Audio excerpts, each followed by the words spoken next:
When Mark saw a woman standing alone on the dark and deserted road, he was skeptical about offering her a ride, as it was a dangerous road. However, he decided to do so anyway, out of kindness. When the journey was over, she expressed her gratitude in a way that Mark did not expect.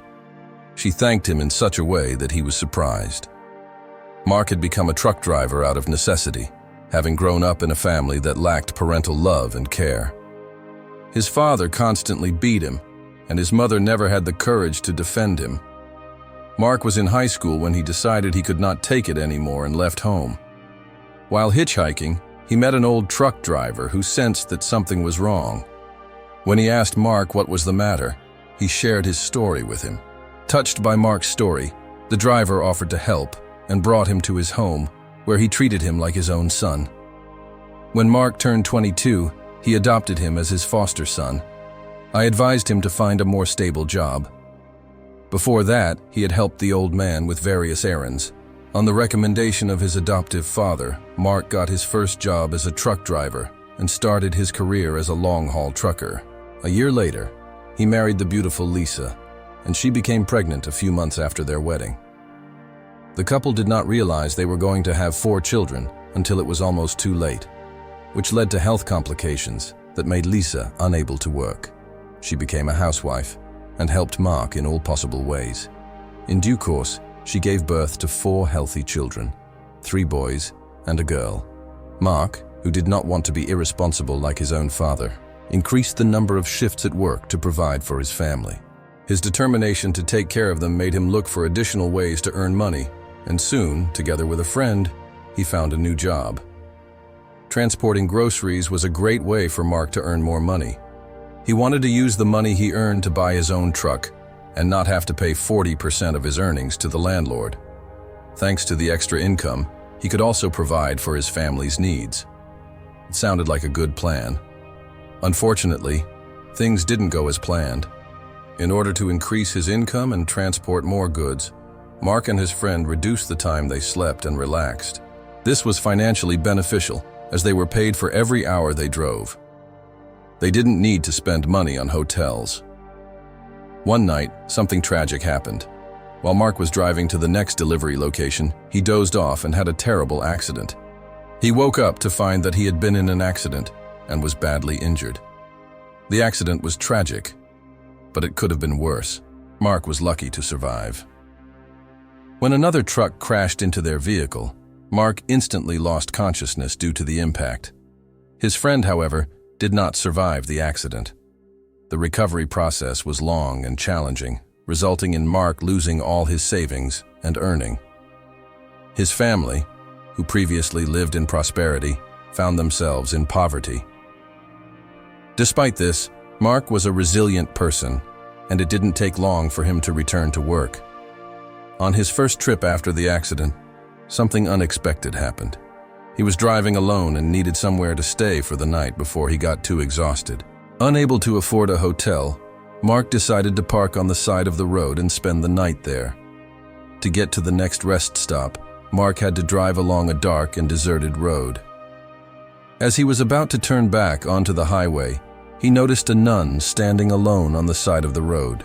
The nun held out her hand, asking for a ride. Despite his own difficulties, Mark offered her a ride and they continued their journey together. He thought about leaving her right there on the road. He had heard stories about how truck drivers were robbed and didn't want that to happen to him.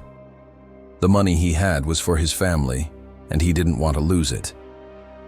He was about to leave when he noticed the nun's scared expression. This made him stop and think again. He rolled down the window and said, "Just take me to the nearest cabin." The woman nodded and climbed into the truck. Mark gave her a blanket, and she wrapped herself in it. She fell asleep almost immediately. While she slept, Mark wondered what she was doing on the road and why she was going to the cabin. He realized it was a strip club, and many truck drivers liked it because it was close to the highway and the recreation area Mark was driving. It wasn't the right place, especially at that late hour, but he kept his thoughts to himself. When they arrived at the hut, he woke up the nun. Instead of getting out of the car, she turned to face him and said, "I need a big favor." She explained that she needed to pick something up and then needed a ride to the next town. Mark's instincts told him that her request seemed suspicious, and he wanted to refuse her, but he was not the type to leave helpless people behind. "Okay, but you have to hurry," he replied. The nun breathed a sigh of relief, and a few minutes later, they left the hut. However, there was another woman with the nun who appeared to be intoxicated. There were also several men following them. Mark sensed danger and immediately jumped out of the truck and approached them, but the men surrounded him and the women, telling him to leave the girl alone, or they would not hesitate to attack. "I hurt you," said one of the bandits. But the nun did not say anything and simply hugged her tightly. Then, Mark took the lead. He was forced to repay them.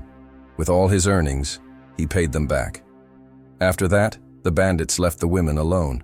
Mark led the women away. He did not stop until they were far from the huts. The nun guided him to a huge rehabilitation center where an elderly man was waiting. Mark carried the young woman to the mansion.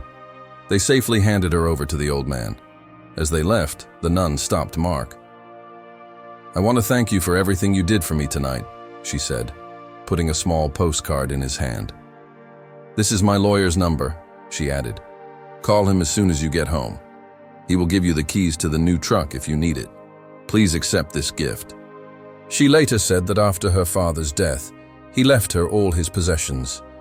Although she went to a monastery, she decided to use her wealth and influence to help women successfully complete rehabilitation courses.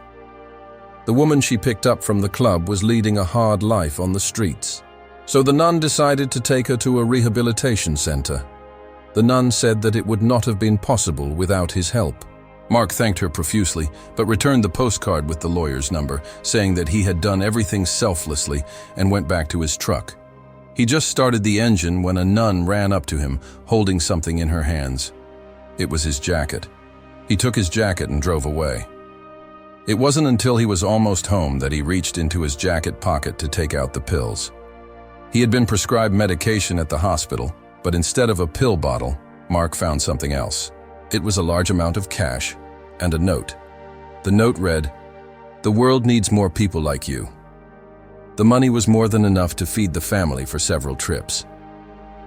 Dear viewers, what do you think about this story? We would love to hear your thoughts in the comments below. And if you enjoyed this video, please like and subscribe to our channel. Thank you for watching.